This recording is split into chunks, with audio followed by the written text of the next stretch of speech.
Dans Smart Patrimoine, on s'intéresse au patrimoine des grandes familles. Qu'est-ce qu'elles disent justement ces familles? Par quoi elles sont intéressées? Il y a un baromètre qui sort chaque année et ça tombe bien, on le commente avec nos deux invités. Pierre de Pellegard, bonjour. Bonjour. Pierre, vous êtes porte-parole de l'AFO, l'Association française de Family Office. Bienvenue à vous. Merci. Et vous êtes venu en compagnie d'Amandine Alix-Ciotat. Bonjour Amandine. Bonjour. Amandine, vous êtes avocat associate partner chez EY. Et c'est à vous qu'on doit ce baromètre, c'est ça, ce baromètre qui va nous donner des indications justement sur ces familles, ce qu'elles attendent. Tout d'abord, je démarre avec vous, Pierre. Un petit mot sur l'AFO, est-ce que vous proposez? Alors l'AFO, c'est une association des Family Office en France. C'est une association de représentation, c'est une association professionnelle de Family Office qui a pour but, en fait, de fédérer les family office, apporter de la formation, de l'information, et puis aussi d'être un vecteur de connaissance de ce métier qui est parfois très méconnu. Oui, c'est vrai que déjà, on voit dans le paysage, on commence à connaître de plus en plus, bien sûr, le banquier, ensuite le conseiller en gestion de patrimoine, et là, c'est pour les grandes familles, donc fortunées. On est par des patrimoines dépassant les 10, 20, 30 et plus millions d'euros, et là, on a besoin d'un conseiller dédié ou d'une... En fait, c'est un souhait, le family office, c'est un souhait d'une famille d'avoir un conseiller qui vient... les accompagner dans leur gestion patrimoniale, alors soit à travers ce qu'on appelle un multi-family office, c'est-à-dire une personne qui va suivre plusieurs familles, soit d'un single family office, c'est-à-dire une personne qui va suivre qu'une seule famille. Oui, tout à fait. Amandine Alix-Ciotat, je le disais, EY, donc, qui sort un baromètre. Expliquez-nous de quoi s'agit-il et depuis combien de temps vous le faites, ce baromètre? Alors, à l'origine, le baromètre, il a été créé par l'AFO, donc rendons à César ce qui appartient à César. Là, on est à la 11e édition, nous, c'est la deuxième fois qu'on participe. Il est axé, on va dire, sur les aspects allocation d'actifs, comment les familles investissent, avec aussi une dimension, quelles sont leurs préoccupations et comment on peut continuer à les aider d'être des acteurs majeurs de l'investissement dans l'économie réelle. Très bien. Est-ce qu'il y a des grands enseignements pour cette année 2026? À quoi ils vont s'intéresser?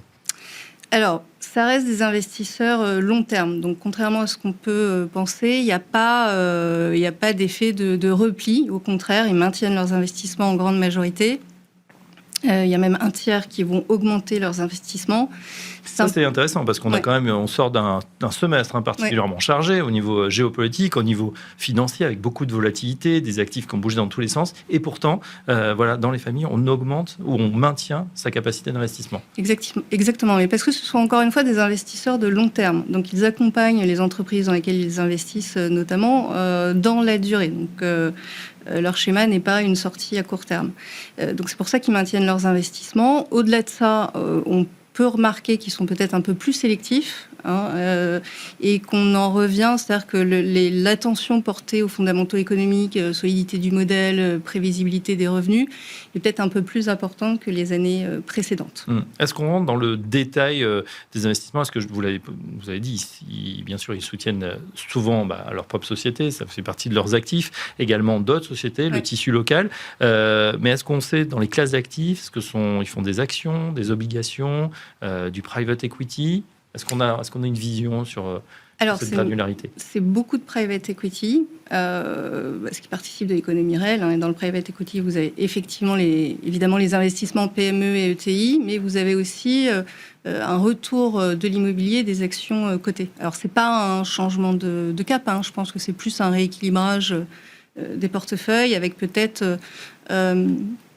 un besoin de diversifier, de minimiser les risques et d'être peut-être plus flexible dans le contexte actuel. Oui, effectivement, on en parlait dans cette édition de Smart Patrimoine, alors qu'on a l'impression vraiment que la tech US prend le devant de la scène, aspire tous les capitaux du côté de la Silicon Valley. C'est vrai que c'est important, très important de diversifier, même quand on a, et surtout peut-être quand on a beaucoup d'actifs. Tout à fait. Et voilà, ce que disait Amandine, c'est que la classe d'actifs qui arrive sur le podium, c'est le private equity. C'est vraiment l'investissement dans l'économie réelle. Un tiers des allocations, 35%. Ouais, exactement. Et ça correspond à ce que veulent les familles, c'est-à-dire un investissement dans le long terme, et voire même un investissement local, parce qu'une grande partie, 70% à peu près, investissent plutôt dans des entreprises de leur écosystème local, géographique. Voilà, donc ça, c'est vraiment très important. Puis, il y a un sujet aussi de souveraineté. Les familles sont très attachées à la souveraineté, mais la souveraineté, c'est la santé. Et donc, ils nous disent, eh bien, on va plutôt investir dans le domaine de la santé. On va plutôt investir, vous parliez de la TQS, mais plutôt dans la technologie française. Voilà, donc ils sont très attachés au local, à leur environnement local. Ouais, c'est tant mieux. Ce baromètre montre que les investissements, effectivement, se concentrent très largement sur les PME, sur les ETI. Est-ce que ça veut dire que ces family office sont devenus une brique incontournable de l'investissement en France et dans l'économie réelle notamment?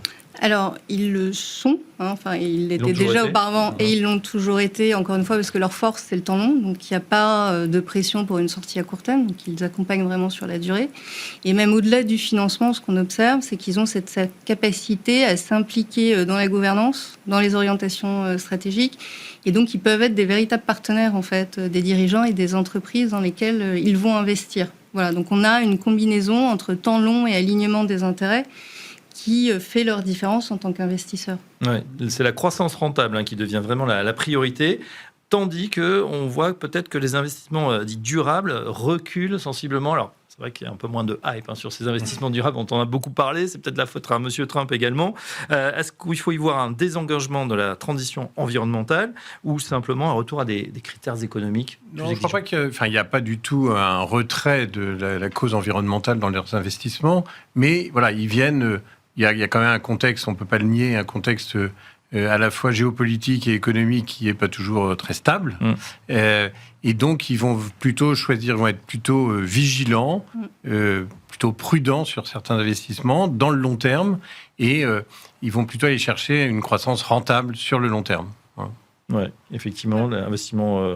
dit durable peut-être. Alors c'est durable parce que quand on investit local, comme vous l'avez dit, ou sur des PME ETI, et qu'on s'ancre dans le tissu local, c'est forcément durable, mais peut-être moins sur ces thématiques qui étaient très en vogue encore il y a quelques temps. Oui, je dirais qu'en fait, le durable, il disparaît pas. C'est simplement que maintenant, il doit s'inscrire dans une logique économique. Donc peut-être que certains projets qui étaient moins viables...